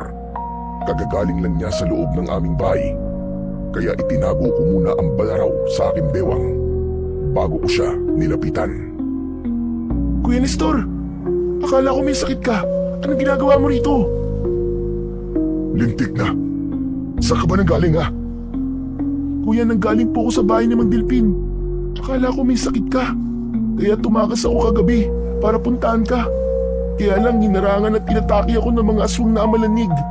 Kaya napunta ako sa bahay ni Mang Delphin. Sira ulo ka talaga. Palagi ka na lamang gumagawa ng problema. Alam mo ba, nahinanap ka ni Mang Karding kagabi at napahamak siya. Sinaktan siya ng mga amalanig. Sugatan at ginagamot siya ngayon ni Lolo Estong. Ano? Kuya, samahan mo ako. Gusto kong makita si tatay. Huli ka. Sumunod ka sa akin. Mabilis naming tinahak ang daan papunta sa bahay ni Lolo Estong. Sa daan pa lang ay panay na ang tulok ng luha ko. Patawarin mo ako, tay. Hindi ko po sinasadya. Walang mangyayari kung iiyak ka lang ng iiyak dyan. Bakit kasi tumakas ka pa? Napahamak tuloy si Mang Karding dahil sa'yo. Kumusta siya, kuya? Marami ba siyang sugat? Oo, mabuti na lang at kalmot lang ang inabot niya. Ang hirap kasi sa'yo. Palagi ka na lang nawawala. Napapahamak tuloy ang mga taong nakakasama mo. Bakit, kuya? Nagtatanong ka pa? Nang iniwan mo ako sa minahan, nabagsakan ako ng bato. 2 linggo pala akong walang malay. Itong si Lolo naman, naging maigpit na sa akin. Hindi niya na ako pinapayagang umalis. Lalo na nang mabalitaan niya ang nangyari sa bangkay ng lalaki na tagpuan sa kakauyan. Pasensya ka na, Kuya Nestor. Kung iniwan kita doon, pinauwi kasi ako ni Lolo Estong eh. Ay, nako. Ano pa nga ba? Nangyari na. Oh, narito na pala tayo. Dala ng pagkasabik na makita ko si tatay. Nauna akong pumasok sa loob ng bahay ni Lolo Estong. Nakita ko ang aking ama na nakahiga sa katre at puno ng benda ang katawan. Nang makita niya ako, pinilit niyang bumangon sa higaan at galit na nagsalita. Nakita mo na kung anong kinailat na nakatigasan ang ulo mo. Saan ka nagpunta ha? Kay Delphine na naman ba? Opo, Tay. Patawarin niyo po ako. Hindi ko naman po alam na merong mga aswang na malanig sa baryo natin eh. Ang balak ko lang naman po sana ay bisitahin po si Kuya Nestor. Pilit na tumayo si tatay at lumapit siya sa akin. Bigla niya akong sinampal ng malakas. Kaya natumba ko sa sahig. Dahil doon, napatayo si Lolo Estong at pumakas ang pag-aalala sa kanyang mukha. Karding, huwag mo naman saktan ang anak mo. Pero Lolo Estong, nag-usap na po kami ng batang ito. Ang sabi ko sa kanya, itatakwil ko siya kapag nagpunta pa rin siya sa bahay ni Delphine. Pero bata yan, Karding. Talagang nagkakamali. Teka, ano ba ang bagay na nasa sahig? Napako ang aming atensyon sa balaraw na nahulog mula sa pagkakasuksok ko sa aking bewang. Dali-dali ko yung itinago sa aking likod. Pero nakita na yon ni tatay. Isang balaraw ang hawak mo, di ba? Sanda tayo ni Delphine. Paano napunta yan sa'yo? Ninakaw mo ba yan? Hindi po, Tay. Ibinigay niya po ito sa akin. Ilang beses ka na sa akin nagsisinungaling. Kaya hindi na ako naniniwala sa'yo. Akin na yan. Ibigay mo sa akin ang balaraw na yan. Mas lalo kong hinigpitan ang pagkakahawak sa aking balaraw. Pailing-iling ako habang umaatras palayo kay tatay. Inilahad niya ang kanyang kamay para kunin sa akin ang sandata. Okay na yan. Ibigay mo sa akin ang sandata niya kung ayaw mo masaktan. Hindi yan dapat na sa'yo. Karding, baka naman nagsasabi siya ng totoo. Ang mabuti pa, kausapin mo si Delphine. Wala akong pakialam kay Delphine, Tata Estong. Si Benok ang iniisip ko. Kaya akin ang balaraw, Benok. Sinasabi ko sa'yo, maikli ang pasensya ko. Tatamaan ka talaga sa akin. Sa pagkakataon na yun, ay niyakap ko na ang balaraw at pilit na iniiwas sa aking ama. Mang Karding, ako na lang po magsasauli kay Mang Delphine.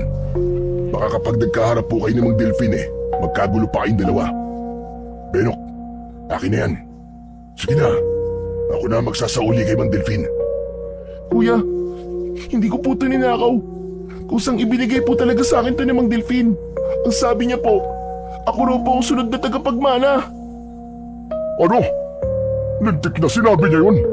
Anong tagapagmana ha? Ako raw po ang bagong lalaban sa mga aswang na malanhig.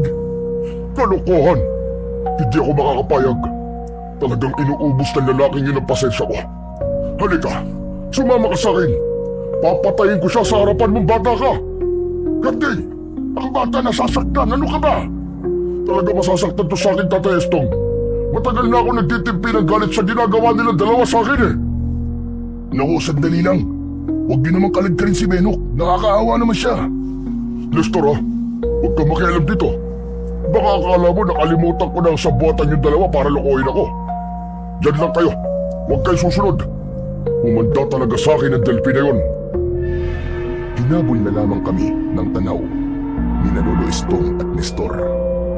Habang maigpit ang pagkakahila sa akin ni tatay sa aking braso, mabilis naming narating ang bahay ni Mang Delphine. Inabutan namin siyang nagpapanday ng itak. Nagulat ito sa bigla naming pagdating. Hoy ikaw! Mag-usap tayo! Anong kalokohan ng mga pinagsasasabi mo sa anak ko, ha? Bakit? Hanggang ngayon ba? Kalokohan pa rin ang nangyayari sa paligid mo, ha, Karding? Napakunot ang aking noo. Nagtataka ako sa klase ng pag-uusap nila. Para bang matagal na silang magkakilala.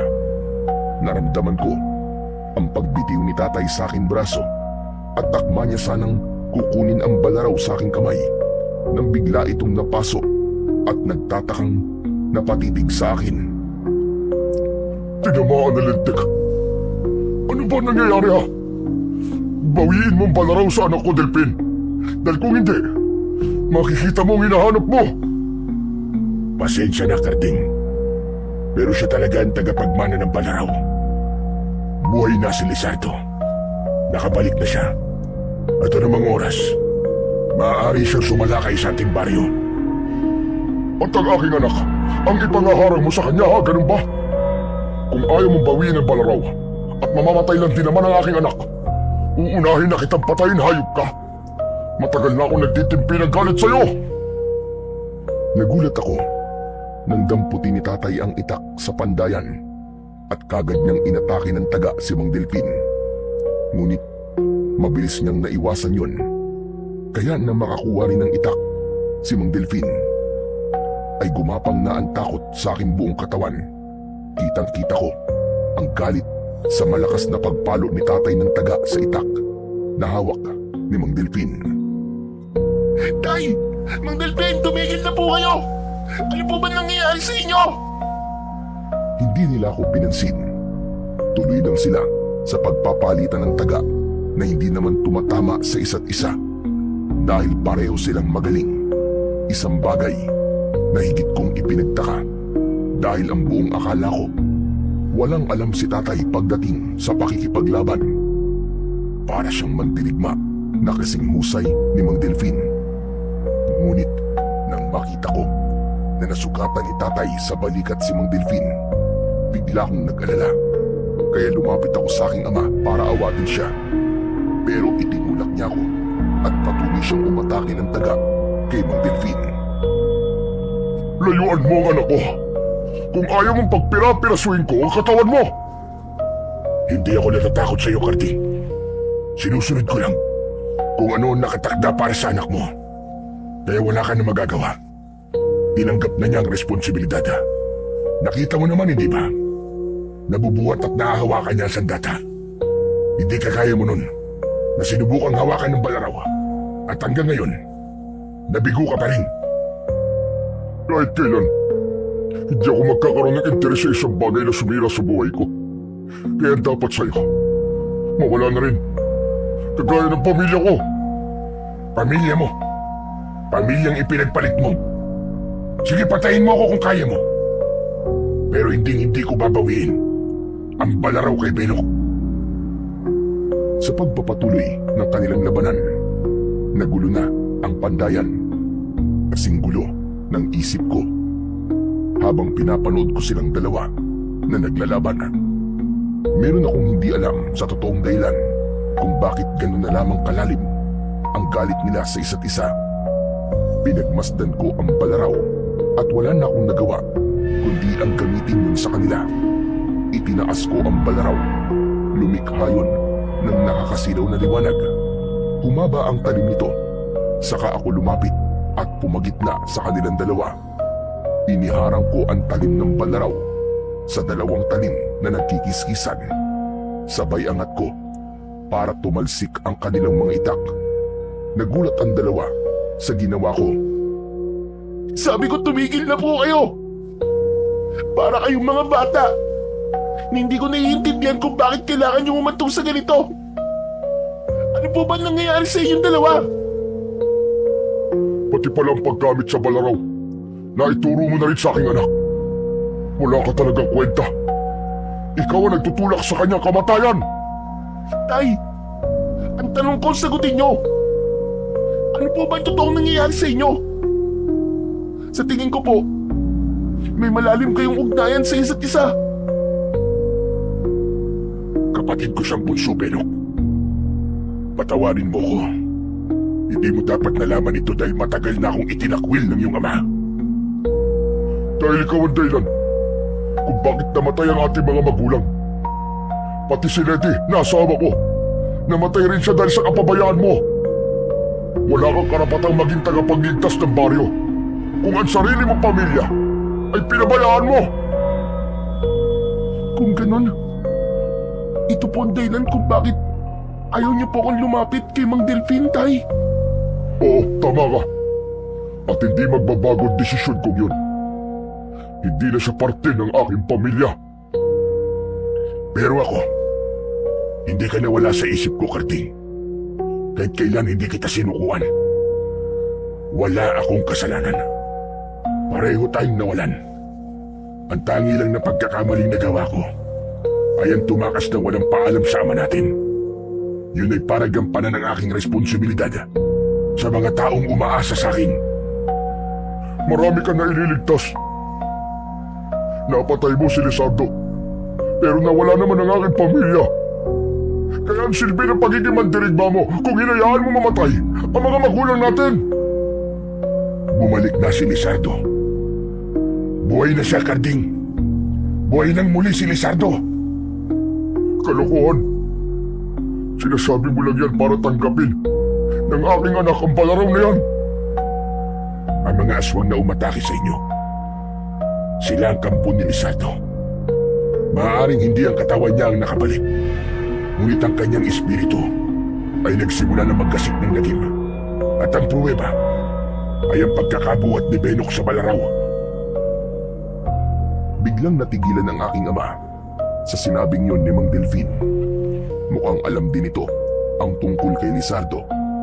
Mas nagulat din ako sa aking natuklasan sa totoong pagkatao ni Tatay at Mang Delfin. Kaya siyang tagapagmana na sandata dahil nananalitay sa kanyang ugat at pagiging dugong panday. Kusa siyang pinili ng balaraw at maluwag din sa dibdib ni Benok ang pagtanggap sa malaking responsibilidad na nakakatang sa kanyang balikat. Kaya wala ka nang magagawa kundi ang tanggapin ang nakatakda para sa kanya. Hindi ko hahayaan na mapahamak ang aking anak. Baka mapatay na talaga kita sa oras na masaktan ang aking anak. Tay, huwag niyo pong sisihin si Mang Delfin. Wala po siyang kasalanan. Ako po may gusto nito. Ibalik mo ng balaraw sa kanya, Benok. Kung ayaw mong itakwil din kita, kagaya ng ginawa ko sa kanya. Tay, ayoko po. Mamili ka. Si Delfin o ako? Talaga bang ganyan ka nakasama? Pati ang anak mo, pinahihirapan mo. Ano, Benok? Siya ba ang pipiliin mo? Tay, alam niyo naman po kung gaano po kayo kaalaga sa akin. Patawarin niyo po ako, Tio Delfin. Ngunit, kailangan ko pong bitiwan ng balaraw. Malungkot akong napatingin na ngayon ay Tio Delfin ko na nang iabot ko sa kanya ang balaraw. Tinanggap niya yun habang bakas sa kanyang mukha ang pag-aalala. Mamayang gabi, tiyak na sasalakayin kayo ng mga aswang. Maaaring sa mga oras na to, alam na ni Lizardo kung sino ang tagapagmana ng balaraw. Huwag mo kong lukuhin. Hindi na ako naniniwala sa'yo. Halika na, Benok. Umalis na tayo. Hinawakan ng aking ama ang aking kamay at naglakad na kami papalayo sa bahay ni Tio Delfin. Bigla akong nag-alala sa sinabi nito. Paano nga kung sumalakay sa amin si Lizardo? Wala na sa akin ang sandata, pero hindi ko rin naman kayang sumuway kay Tatay. Ayoko na siyang mapahamak ulit ng dahil sa akin. Pagsapit ng gabi ay pabaling-baling ako sa higaan. Panay din ang silip ko sa bintana dahil pakiramdam ko merong mga matang nakatingin sa akin. Kaya pagsilip ko, sakto rin ang pagbungad ng aswang mula sa labas ng bintana. Nakangisi ito na pilit akong inaabot ng kanyang kamay. Tay! May aswang, Tay! Tay! Agad na bumalandra ang pinto sa malakas na pagtulak ni Tatay. Mabilis siyang pumasok at inilayo ako sa aswang na nagpipilit na pumasok sa loob ng aking silid. Kumuha si Tatay ng itak, saka kami pumasok sa loob ng kanyang kwarto. Kaya lang, meron na palang naghihintay sa amin doon na dalawang aswang. Nakipagpambuno ang aking ama. Tinaga niya ang kamay ng aswang, ngunit hindi man lang ito natinag. Tay! Hindi po sila tinatablan ng ordinaryong itak lang. Tanging ang balaraw lang po ang makakapatay sa kanila. Hindi, anak. takot din sila sa asin. Halika, bilisan mo! Kukuha tayo ng asin sa kusina! Agad kaming nagtungo papunta sa kusina. Kumuha kami ng asin at isinaboy namin sa mga amalanhig na nakapasok na sa loob ng aming bahay. Bawat saboy ni tatay ng asin ay sinusundan niya ng taga. Ako naman ay dumampot ng kahoy at nakipaglaban na rin sa mga aswang. Ginamit ko ang aking mga natutunan kay Tio Delfin. Maya-maya pa ay tinamaan ng suntok ng aswang si tatay sa kanyang sikmura, kaya nabitiwan niya ang itak. Agad ko yung kinuha at inatake ang mga kalaban. Tinaga ko ang kanilang leeg. Tama, baka kapag pinugutan ko sila ng ulo, ay mamamatay na sila. Ginawa ko ang pagtanggal sa kanilang ulo, ngunit walang nagbago. Talagang pilit nila kaming inaabot para kagatin. Kahit natanggal na ang kanilang ulo, gumagapang pa rin ang kanilang katawan. Tay, ano pong gagawin natin? Parami na po sila ng parami. Nagpalinga-linga ako sa paligid ng bahay at napako ang aking atensyon sa nilalang na nakatayo sa labas ng aming bakuran. Naririnig ko ang nakakakilabot niyang paghalakak. May balabal siya na may hood, kaya hindi ko makita ang kanyang mukha. Pero napansin ko ang kulay pula niyang balat na parabang nagbibitak-bitak. May mga nakalitaw na kulay itim na ugat sa kanyang balat. Ay, tumayo po kayo! Nasa labas po si Lizardo! Ayun po! Nanghihinang tumayo si tatay at nanlaki ang kanyang mga mata nang makita ang nilalang sa labas. Sumenya si Lizardo sa mga tauhan. Ganun na lang ang panlalamig ng aming katawan nang sabay-sabay na sumugod ang mga aswang papasok sa aming bahay. May sumisira ng dingding, bintana, maging ng bubong. Hanggang sa makapasok na sila sa loob, kanya-kanya kaming harap sa mga aswang. Minsan ay tinatamaan ako ng kalmot at suntok sa aking dibdib. Pero hindi ko yun iniinda. Sa dami ng kalaban namin, pakiramdam ko, katapusan na talaga namin ni tatay. Maya-maya pa, ay pasadsad na bumagsak sa sahig si tatay. Saktong pagbalandra ng pinto sa kusina, pumasok si Tio Delfin. Inihagis niya sa akin ang balaraw. "Benok, saluin mo!" Agad kong nasambot ang sandata. Kaya sakto sa paglapit ng dalawang aswang na amalamig sa aking kinaroroonan, ay sinalubong ko sila ng taga ng aking makapangyarihang balaraw. Tumama ang talim nun sa kanilang leeg. Nagulat ako nang sumabog ang kanilang katawan at naging buhangin. Nagtataka kong napatingin sa gawi ni Tio Delfin. Tio Delfin, bakit hindi sila nasunog? Naging buhangin po ang katawan nila. Dahil binabalik lamang sila kung saan sila nagmula. Maya-maya lang, magiging abo na sila at sasama sa hangin hanggang sa maglaho. Tsaka si Lizardo, narito siya. Mapanganib siya. Nilapitan ni Tio Delfin si tatay na hindi pa rin nakakabangon dahil sa tinamo nitong sugat mula sa mga aswang. Sa unang pagkakataon, nakita ko na tinanggap ni tatay ang inilahad na kamay ni Tio Delfin para alalayan ito.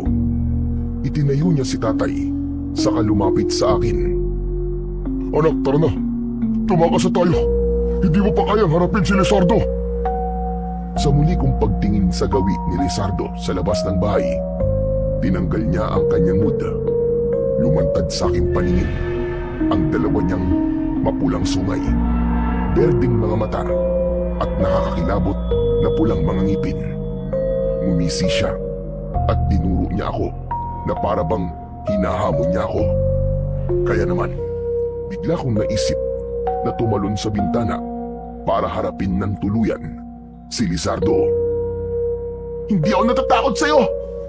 Tayo ang magtuos! Bago pa man ako makalapit sa kanyang kinaroroonan, sumalubong sa akin ang kanyang alagad. At bawat hakbang ko, iwinawasiwas ko ang aking balaraw. Marami akong napatay sa kanyang mga tauhan. Muli akong napatingin sa gawi ni Lizardo. Akma ko sanang lalapitan siya, pero mabilis siyang lumayo sa akin. Ibinalik niya ang kanyang hood. Ngunit para bang nakita ko sa kanyang katauhan ang anyo ni Lolo Estong. Bago ito tuluyang tumakas. Lolo Estong, hindi maaari. Hindi siya yun. Imposible. Maya-maya pa ay naramdaman ko na lumapit sa akin sina Tatay at Tio Delfin. Tay, parang nakita ko po si Lolo Estong sa katauhan po ni Lizardo. Huwag kang maniniwala sa mga nakikita mo, Benok. Mas talasan mo ang pakiramdam mo sa nilalang na yon. Sa tingin ko, nakahanap na siya ng bagong malilipatan na katawan. Nililito ka niya. Ano po ang ibig niyong sabihin? Hindi siya ganyang kadaling mauli. Pinag-aaralan niya ang kakayan ng bagong tagapagmana. Kaya mag-iingat ka, Benok. Simula pa lang ito ng laban. Ang mabuti pa, sa bahay ko na muna kayo magpalipas ng gabi para na rin magamot ko ang mga sugat ninyo.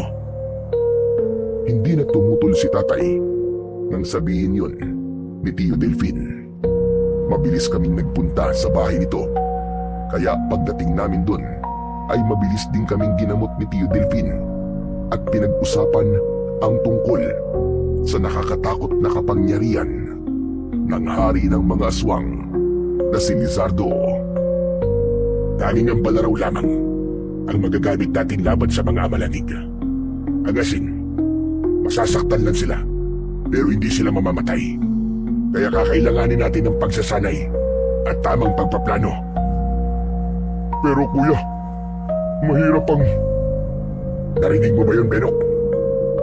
Tinawag akong kuya ng tatay mo. Opo, Tio. Pati sa akin ay napatingin si Tio Delfin. Maluwa-luwa siyang niyakap ako, maging si Tatay na kunwari pang hindi masaya sa muli nilang pagkakaayos na magkapatid. Hindi niyo alam kung gaano ko kasaya sa mga sandaling ito. Sus, kahit kailan talaga ang drama mo. Wala naman akong magagawa eh. Nandito na to. Tsaka iniligtas mo kami kanina eh. Siyempre naman, hindi ko hahayaan na may mangyaring masama sa inyo. Siya nga pala, maiba ako ng usapan. Ang mabuti pa, magpanday tayo ng itak na gawa sa tanso. Di ba ikaw, Karding? Magaling gumawa ng itak na gawa sa tanso. Pambakal lang ako eh. At sabihin mo, tinatamad ka na naman. Natural, panganay ako, di ba? Kapag tinatamad ang panganay, ang bunso ang gumagawa. Ay nako, hindi pa rin nagbabago. Mautak pa rin hanggang ngayon. Nang gabing yun, ay nanood ako kung paanong gumawa ng itak ang magkapatid. Walang mapaglagyan ng saya ang nararamdaman ko ng mga sandaling yon. Kahit sinubok sila ng panahon, sila pa rin talaga ang magtutulungan sa oras ng kagipitan. Pagkalipas ng ilang oras, natapos ni Tatay ang itak na gawa sa tanso. Ibinigay niya yon kay Tio Delfin. Oh, Kuya Delfin, ikaw na gumamit niyan. Ako na lang sa itak. Ako na lang ang magiging alalay niyong dalawa. Salamat, Karding. Pangako, hindi ko hahayaan na mapahamak si Benok. Huwag kang mangako, kuya. Ang gusto ko, pareho kayong ligtas. Pagsapit ng umaga, ay nagkaroon kami ng hindi inaasahang bisita. Si Kuya Nestor. Sobra ang pag-aalala nito nang malaman ang nangyari sa amin. Mabuti naman pala at walang nangyaring masama sa inyo. Wasak na wasak ang bahay niyo at parang dinaanan ng malakas na bagyo. Kuya, bakit ka nga pala naparito? Si Lolo Estong kasi, kagabi pa siya hindi umuwi eh. Nagkatinginan kami ni Tatay, maging ni Tio Delfin. Hindi ko alam kung dapat ko bang sabihin kay Kuya Nestor ang nakita ko kagabi. Kaya lang, pinigilan ako ni Tio Delfin. sa pamamagitan ng pagpisil niya sa aking kamay. Kagabi, may mga aswang na sumalakay sa bahay ni Benok. Nag-aalala ako, Nestor, na baka nasa panganib din ang lolo mo. Diyos ko, anong gagawin ko? Tulungan niyo po ako, Mang Delfin. Kuya Nestor, wala ka ba napapansin na kakaiba sa kilos ni Lolo Estong? Bakit, Benok? Ano ba ang ibig mo sabihin? Wala naman. Nag-aalala lang ako.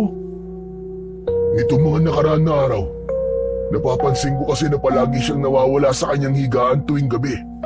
Iniisip ko na lang na baka naiinip siya, kaya nangangaso siya sa gubat. Nagkakamali ka, Nestor.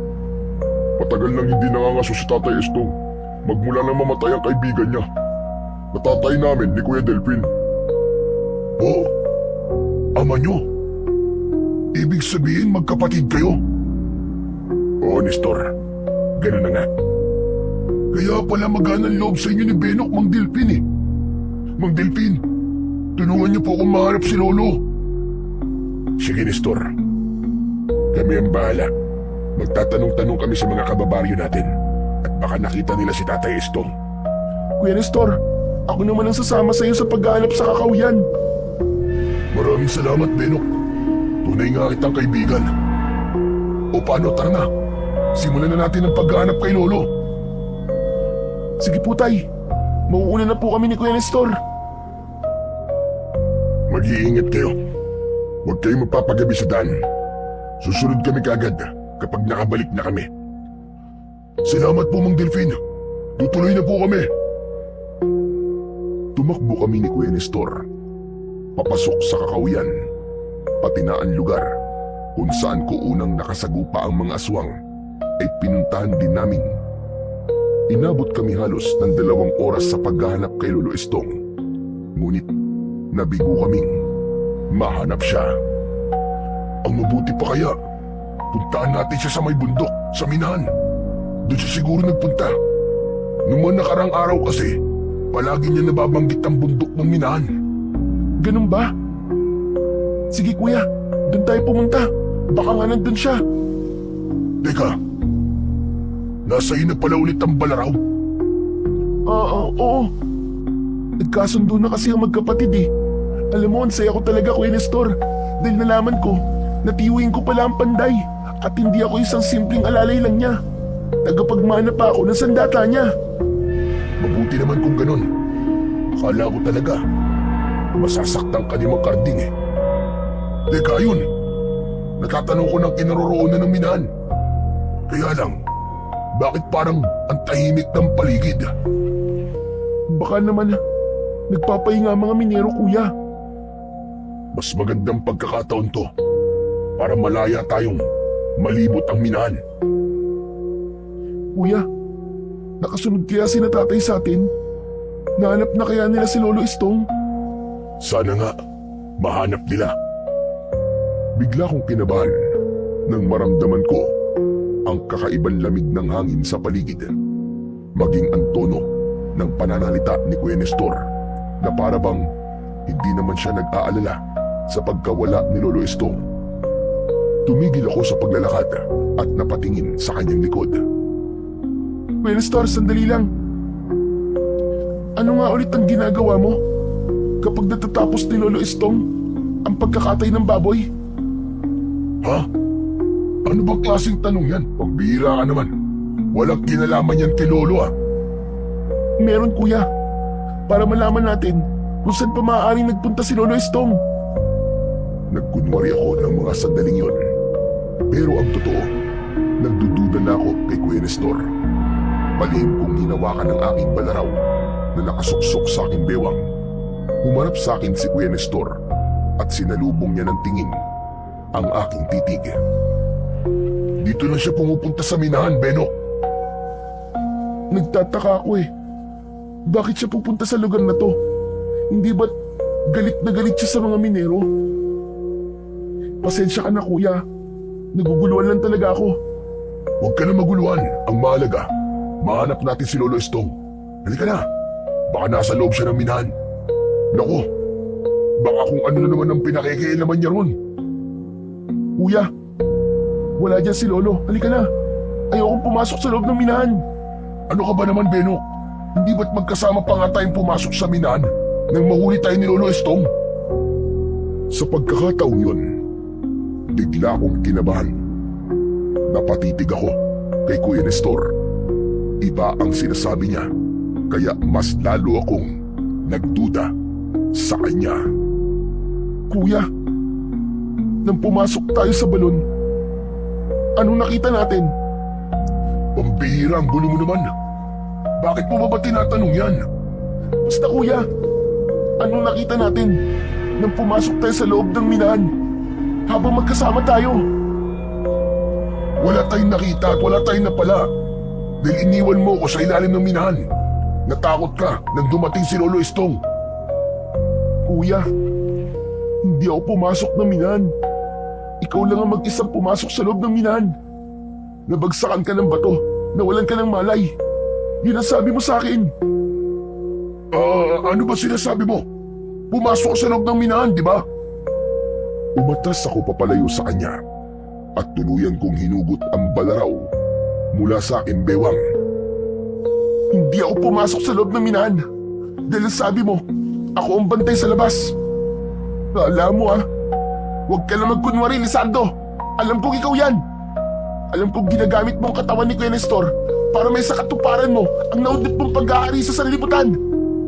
Ipagpapatuloy mo ang pag-aasik mo ng lagim. Nang itaas ko ang aking balaraw, lumiwanag yun at humaba ang talim. Dahil nasilaw si Kuya Nestor, unti-unting nagbago ang kanyang anyo. Umalakhak siya ng malakas habang umaangat ang alikabok sa kanyang paligid. Anong ginawa mo kay Lolo Estong? Nasaan siya? Hindi ko inakasyan na malakas at matalas pala ang pakiramdam ng bagong tagapagmana. Ang tanong ko, sagutin mo, hayop ka. Nasaan si Lolo Estong? Pinapahimik ko na.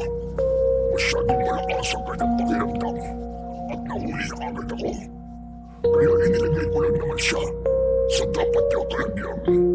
Pero ngayon, huwag mo nang isipin ang ibang tao. Ang isipin mo kung paano ka makakaligtas sa mga alagad ko. Ang alikabok ng minahan ay nagsimulang umikot sa paligid ni Kuya Nestor na ngayon ay si Lizardo na. Natatandaan ko na lumang sementeryo ang minahan. Kaya isa-isang lumabas ang mga amalanig mula sa mga bitak ng lupa. Kasunod ng malakas na pag-angil ng mga aswang mula naman sa bukana ng minahan. Teka, paano naging amalanig ang mga minero? Sila ang gumising sa aking espiritu na matagal na nananahimik sa sementeryong ito.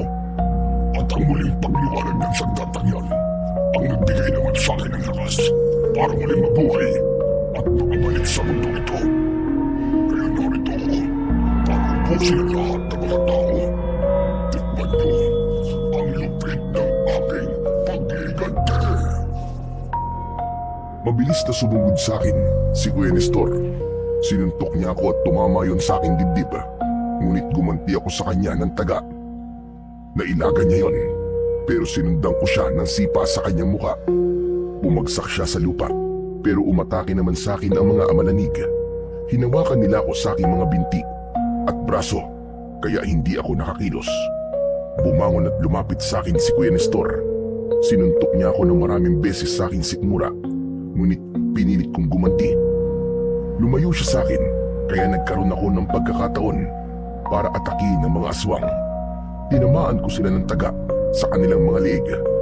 Sumabog ang kanilang katawan hanggang sa maging buhangin. Saka ko hinarap si Kuya Nestor. Sabay kaming napalingon sa pagdating ni Kuya Delfin. Benok, narito na ako! Si Lizardo! Siya si Nestor! Tumalon ng mataas si Kuya Nestor at diretso ang kanyang bagsak sa harap ni Tio Delfin. Naglaban ang dalawa habang ako naman. Pinalingan ko ang mga aswang. Bawat tamaan ng palaro ko, agad na mamatay. Maya-maya pa, Sukatang bumagsak sa lupa si Tio Delpin. Lalapitan ko sana siya, pero tumama sa aking tiyan ang malakas na suntok ni Kuya Nestor. Pagkatapos, sinaksak niya ako ng kanyang kuko. Tumama yun sa aking dibdib. Naramdaman ko ang masakit na pagbaon ng kanyang kuko sa aking laman. Alam mo bang ako ang bumutas ng dibdib sa bangkay na natagpuan sa Kakahuyan? At ganun din ang mangyayari sa'yo. Pakawalan mo ang pamangkin ko. Marami ka na kinuwang buhay sa pamilya ko. Kaya hindi ako makakapayag na magtagumpay ka pa sa pagpatay kay Benok. Mataas na tumalon si Tio Delpin para saksakin ang ulo ni Kuya Nestor. Nakailag ito, ngunit natapyas ni Tio ang sungay ng kalaban. Bumangon ako. Saka ko'y tinarak sa likod ni Kuya Nestor ang balaraw. Hindi pa ako nasihan. Pinaikot ko ang talim nun sa loob ng kanyang katawan. Pagkatapos, umikot ako at sinaksak ko ang kanyang tiyan. Sabay bunot sa talim. Bumulwak ang dugo, kasama ang kanyang laman loob, hanggang sa sumuka siya ng maitim na dugo. Saktong pagluhod niya sa lupa, ang pagdating naman ni Tatay at Lolo Estong. Sa harap nila mismo, nilaslas ko ang leg ni Kuya Nestor. Kasunod ng pagliyab ng kanyang katawan, sumama sa hangin ang kanyang abo. Ang apo ko! Diyos ko! Alam nyo, na hindi na siya si Nestor, Tatay Estong. Matagal nang namatay si Nestor nang mabagsakan siya ng bato sa minahan. At ang Nestor na nakasama nyo sa bahay ay ang espiritu ni Lizardo. Kung hindi namin kayo niligtas ni Carding, malamang patay na rin kayo ngayon. Lumapit ako kay Lolo Estong at mahigpit ko siyang niyakap. Patawarin niyo po ako, Lolo. Kung kinailangan ko po nalabanan si Kuya Nestor. Huwag ka sa akin humingi ng tawad, Benok. Nang matuklasan ko ang katotohanan, nakasama ko si Lizardo. Inihanda ko ng aking sarili sa kanyang pagkawala. Nang magkamalay siya mula sa disgrasya niya sa loob ng minahan, nakita ko kung paano siya pumatay ng tao. Pinagtakluban ko lang siya at pilit na nagbulag-bulagan sa mga nangyayari. Kaya nang ako naman ang iginapos niya at nilagyan ng talim sa aking leg, natanggap ko na hindi na siya ang aking apo. Sa bahay niya mismo, nakita namin si Tatay Estong, nakatali at puno ng patalim sa paligid. Kung gumalaw siya ng mga sandaling yun, marahil nauna pa siya kay Lizardo na napugutan ng ulo. Utang ko sa inyo ang buhay ko. Maraming salamat. Kahit nakangiti si Lolo Estong, halata ko pa rin ang lungkot sa kanya. Kaya nang yakapin ko siya ng maigpit, hindi niya na napigilan ang kanyang pag-iyak. Nakiramay din sina Tatay at Tio Delpin sa pagdadalamhati ni Lolo Estong. Pagkatapos nun, muli naming sinulyapan ang kinaroroonan ng minahan. Saka kami umalis sa lugar na yon. Pagkalipas ng ilang araw, ay ipinagpatuloy namin ang pagpapanday sa mga itak. Muli kong ibinalik ang balaraw sa baul ni Tio Delpin. Hanggang sa ngayon, naaalala ko pa si Kuya Nestor. Hindi ko pa rin maiwasan ang hindi malungkot. Kung hindi sana sa kasamaan ni Lizardo, ay kasama ko pa hanggang ngayon ang Kuya Nestor ko. Hanggang dito na lamang po ang aking kwento. Lubos na nagpapasalamat, Benok. Ang kasamaan kailanman ay hindi mananaig laban sa puwersa ng kabutihan. Kahit gaano pa siya kalakas, gagawa pa rin ang Panginoong Diyos ng kasangkapan na magagamit natin laban sa kampon ng kadiliman. Pinatunayan din na ang magkapatid na pinaghiwalay ng panahon ay muling pagbubuklo din upang harapin ang pagsubok ng magkasama. Ipinakita rin na ang pagsisinungaling ay walang mabuting maidudulot sa mga taong nagmamahal sa atin ng lubos. Dahil ang taong nagsisinungaling kailanman ay hindi magiging tapat sa kanyang sarili at habang buhay nahahabulin ng katotohanan.